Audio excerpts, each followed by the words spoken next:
You can shine no matter what you're made of. Jake Paul.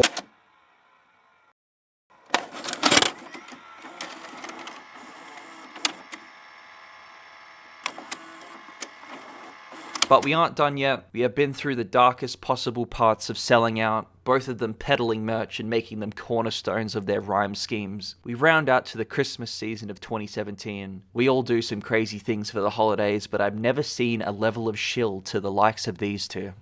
An entire Christmas EP. 18 minutes of pure Christmas joy and wonder. This is by far his magnum opus. It's got it all. It's got the merch plugs. It's got the sex appeal. I'll make Nick Crompton is back. That's always a treat. Trap is one of my favorite genres because of how versatile it is and seems to be always pushing boundaries on how the human voice sounds. The music videos are always so beautiful to watch. You ever see those videos about what English sounds like to non-English speakers? Well, this is what trap sounds like to people who don't like trap. No one is forcing you to make these, bro. If you really want to make music, then work on it.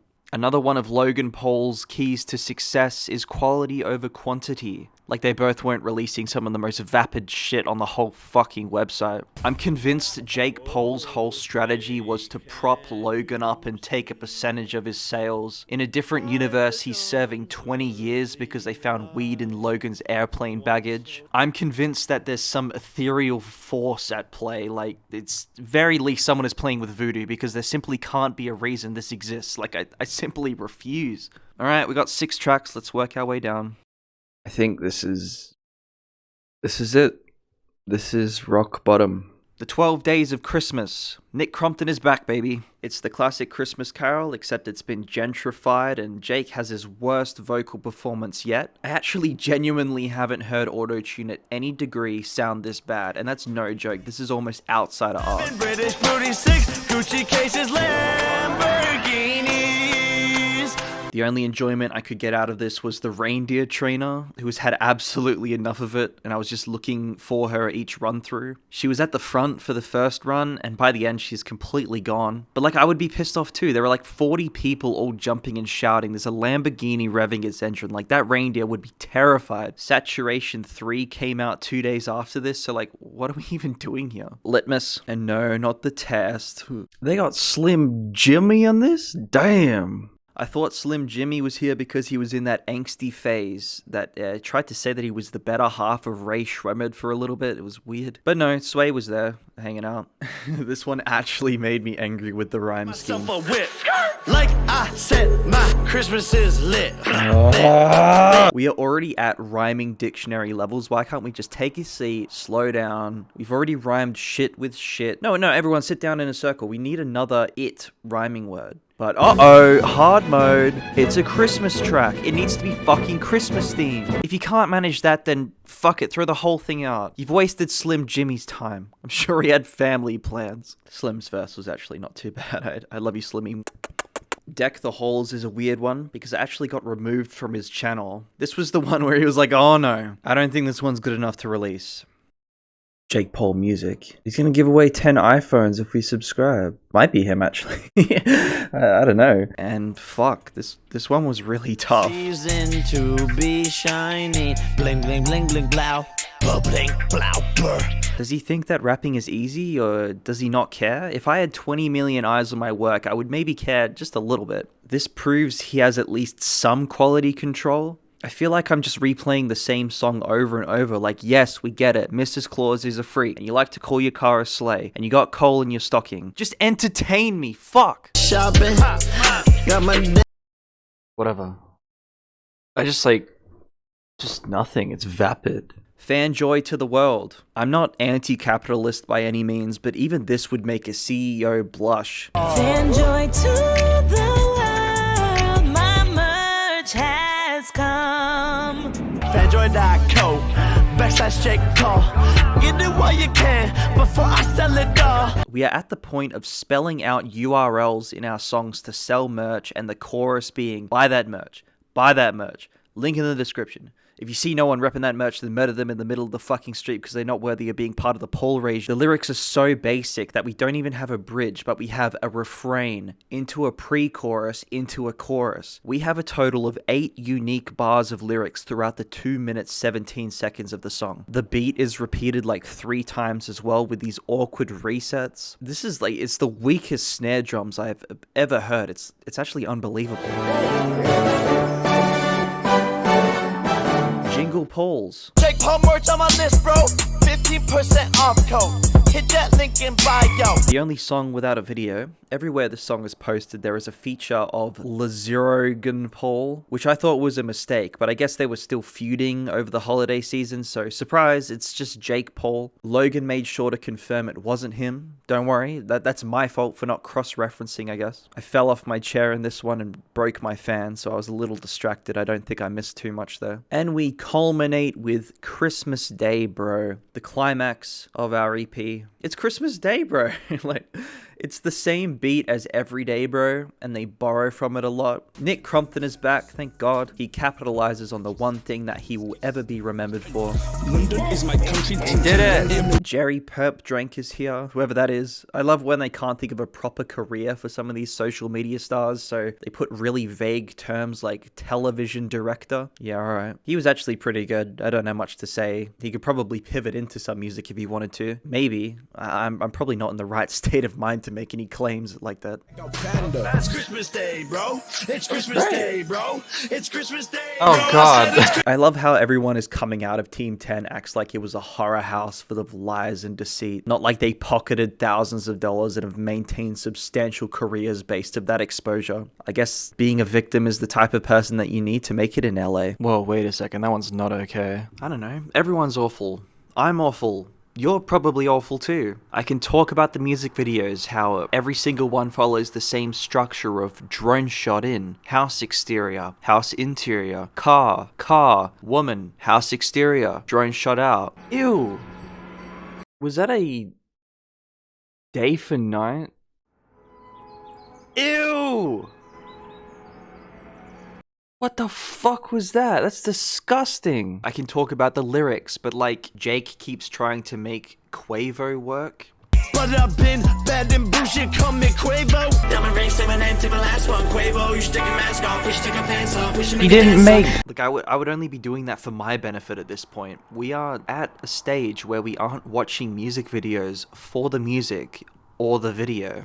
I can't believe we have another 5 years of music to cover. There are songs that I have said nothing about because they are just so cookie cutter and by the numbers, sometimes literally. 19, 20, 21, 22. I would compare it to fast food, but at least you get a toy with your meal. These guys are more like the apple slices in the Happy Meal. Most songs are based off one joke, like no handlebars is just the ride my bike with no handlebars, but instead of bike, it's bitch. Okay. 2018 was relatively quiet for Logan music-wise. I'm sure he had a couple of other things going on. With nothing to copy, Jake was left to his own devices. 2018 for Jake was used to prop up other musicians, a lot of collaborative projects, and a lot of co-signing. Rolly, rolly, rolly, it's a habit. I'm a savage, Randy Savage. The biggest one this year I think got the most traction was a diss on teachers. I think it made the news or something. It made waves in the education community as people took it way too seriously. What's the answer, Jake Paul? Why don't you tell us some shit that we're actually gonna use in our real lives? But it's like the equivalent of a wooden box with a stick propping it up. It's so obviously trying to be hated on that it loses all of its weight. Yeah, why don't you teach us something useful? Who are you? The fact that these songs always do numbers though, it's so frustrating. Like that Boy in a Band song that every single high school dropout you know would share on Facebook. Except Jake gives it his charm and manages to be the most hated person in the room. My teachers never taught me that. How to deal with this or that. How to make my paper stack. At least the auto-tune is gone. It's the little things in life. And then nothing. Yeah, it's 2019 onwards. I'm gonna call this the postmodern polls. Seems like they listened to one too many of those passive income pop-up ads and instead become the nuanced, subtle rich people. Who ordered the Kirk burger with the side of Kirk fries and a Kirk shake. So Logan Paul went to start his podcast and his boxing, and Jake was looking for the next host to leech off like the parasite he is. He can't be silly Jake anymore. It's a new era. Time to take this seriously. That Litmas album? What do you mean? It doesn't exist. He is a serious musician. The rebrand is complete. What sound does he emulate? Nav. I wish I was joking. You literally could have picked anyone, even down to the ad-libs. I wish I could have made this up. I don't mind Nav personally. I think his self-titled is alright. But we are talking about 2019 Nav. The same Nav that pulls up to the paparazzis in a Lamborghini trying to get them to notice him and failing type of Nav. Not off to a great start, Jake. This didn't work. He still couldn't get the spotlight back on him after faking a wedding, faking a breakup, faking a pregnancy, faking another breakup, faking a whole fucking relationship. I know I sound pretty cynical when it comes to Jake, but it does seem genuinely undeserved, his entire fame and fortune. I have never heard of someone taking the phrase failing upwards so literally, and it seems any original idea he comes up with is either really creepy, really exploitative, or just a plain bad idea. So it was another quiet 2019, and 2020 saw the end of Jake's reign of terror, but also a brief return of Logan's career. The new music isn't too bad. If it was released under a different name, people wouldn't really bat an eye to it. I swear I've heard Logan Paul songs in the gym when I've forgotten my headphones. And really, they probably know much more established people in the industry, and from the look of the podcast, they have networked into a really tight group of talented people. Excuse me.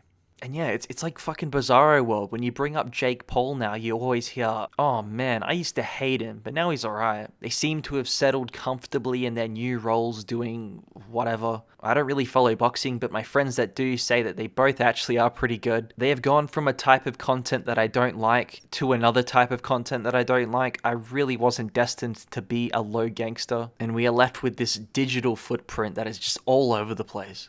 If I had kids, I probably wouldn't want them watching Jake Paul. Like, it's one thing to be deceptively nice and Disney-fied. I'd rather them watch Snoop Dogg. Like, you know, the worst thing that he's gonna do is smoke weed or try to sell them an NFT. Like them or hate them, they were influential, and for better or for worse, defined 5 years of entertainment and social media. Fuck, I gotta rank this somehow. I'll probably only rank Litmas on the visual worst of Rate Your Music chart, otherwise it would be just completely blown out of proportion. But Litmas was something special. It perfectly encapsulated all the Jake Paul hysteria, and when compared to everything else, this is something I will never ever pick up and listen to again. So here it goes. I will compile the rest of their combined discography into this picture of Paul Dano because I haven't slept in 48 hours and I think that's hilarious. He can go here. The two really look to have grown up, and even though they have tortured me for the past week, coming out of this experience, I still really can't hate Logan. He does genuinely seem to be a nice guy. I got a platinum record. Hold on a second. Yo, I make shit music, but I have a platinum record. I'm sure Jake is alright too and's rounded out, but he has a lot more to answer for.